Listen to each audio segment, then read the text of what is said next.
नमस्कार। दिन भर की बड़ी खबरों में आपका स्वागत है। मैं हूं प्रिया और आइए नजर डालते हैं अब तक की कुछ मुख्य खबरों पर। सबसे पहली खबर, दिल्ली पुलिस स्पेशल सेल ने मंगलवार को मीडिया आउटलेट न्यूज क्लिक के पत्रकारों और कर्मचारियों के घर पर इन आरोपों के सिलसिले में छापेमारी की है कि संगठन को चीन से फंडिंग मिलती है।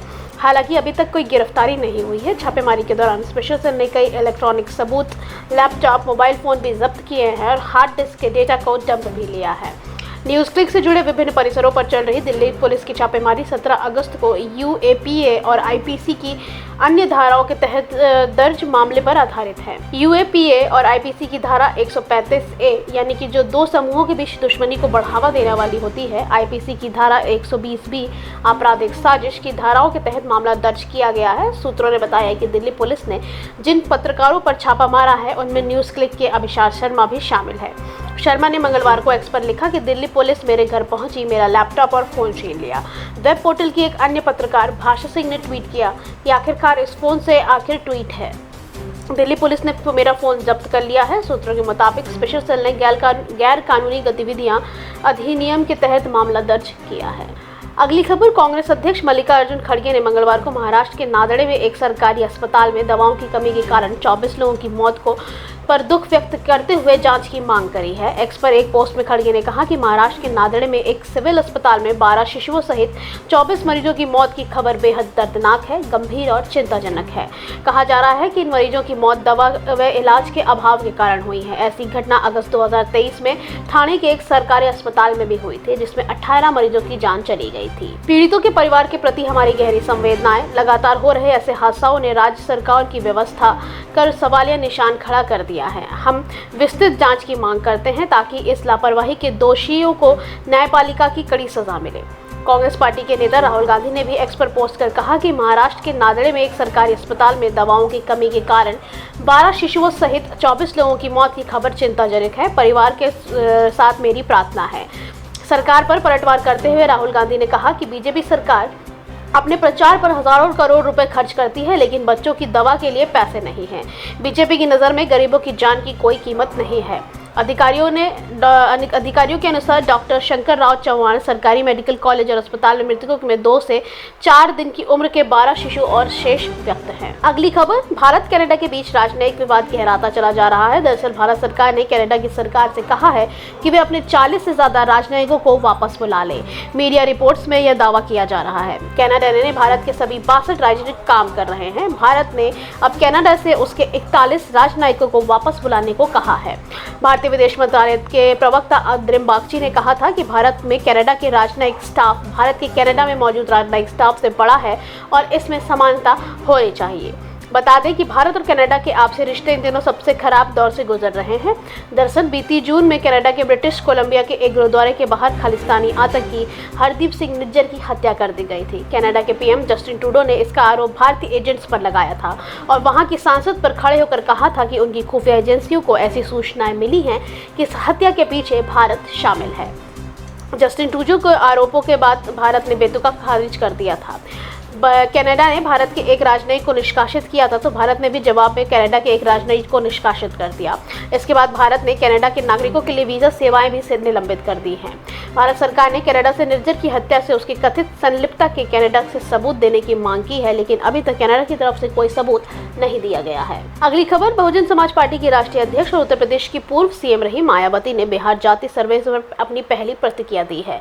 उन्होंने बिना भारतीय जनता पार्टी का नाम लिए बिना कहा कि कुछ दल इस सर्वे से असहज हैं। उन्होंने सोशल मीडिया साइट एक्स पर कहा कि बिहार सरकार द्वारा कराए गए जाति जनगणना के आंकड़े सार्वजनिक होने की खबर आज काफी सुर्खियों में है तथा उस पर गहन चर्चाएं जारी हैं। कुछ पार्टियां इससे असहज जरूर होंगी, किंतु बीएसपी के लिए ओबीसी के संवैधानिक हक के लंबे संघर्ष की यह पहली सीढ़ी है।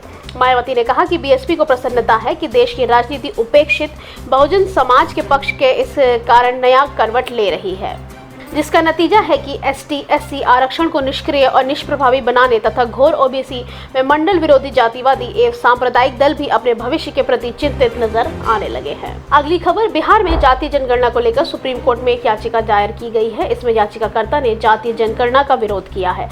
तो याचिकाकर्ता ने सुप्रीम कोर्ट को बताया कि बिहार सरकार ने जाति सर्वेक्षण डाटा प्रकाशित कर दिया है, ऐसे में इस पर जल्दी सुनवाई की जानी चाहिए। इसके बाद कोर्ट ने मामले की सुनवाई 6 अक्टूबर को तय कर दी है। इस इससे पहले बिहार में नीतीश कुमार ने सोमवार को बहुप्रतीक्षित जाति आधारित गणना आंकड़े जारी किए थे। लोकसभा चुनाव से पहले जारी आंकड़ों के मुताबिक राज्य की कुल आबादी में अन्य पिछड़ा वर्ग यानी कि ओबीसी और अत्यंत पिछड़ा वर्ग ईबीसी की हिस्सेदारी 63% है। बिहार के विकास आयुक्त विवेक सिंह द्वारा यह जारी आंकड़ों के मुताबिक बिहार की कुल जनसंख्या 13.7 करोड़ से कुछ अधिक है। इसमें ईबीसी 36% सबसे बड़े सामाजिक वर्ग के रूप में उभरा है और इसके बाद ओबीसी 27.13% है। सर्वेक्षण में यह भी कहा गया है कि ओबीसी समूह में शामिल यादव समुदाय जनसंख्या के लिहाज से सबसे बड़ा समुदाय है, जो प्रदेश की कुल आबादी में 14.27% है।